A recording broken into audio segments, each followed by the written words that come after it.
Comedy concert queen ay de las Alas may ikinakasang benefit concert para sa isang simbahan. At Asia's romantic balladeer na si Christian Bautista may plano nga rin bang sumubok sa musical theater sa international scene katulad ng kaibigang si Rachel Ann Go. Ang Star Bites hatid ni Nelson Canlas.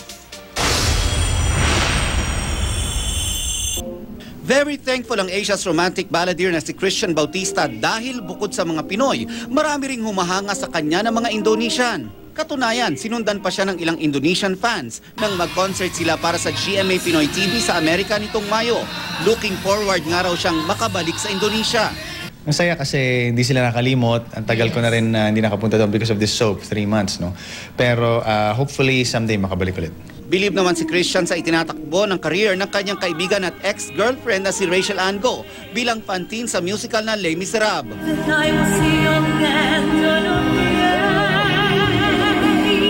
May plano rin ba siyang sumubok sa musical theater sa international scene? I would love to, with the right role, with the right time.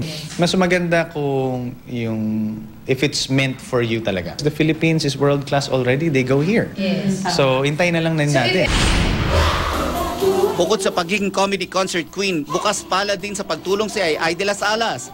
Plano niya magkaroon ng fundraising concert para sa Kristong Hari Parish sa Quezon City.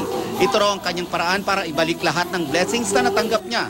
Iniimbitahan din ni Ay ang ilang kaibigang artist para makijam for a cause. Nakisumba naman kay Dance Diva Regine Tolentino ang mahigit 200 na empleyado ng Kapitolyo ng Aurora. Todo hataw ang mga sumali. Bukod sa nakapag-exercise sa mga lumahok, may bonus pa silang tips kung paano maging healthy mula kay Regine. Nelson Canlas, GMA News.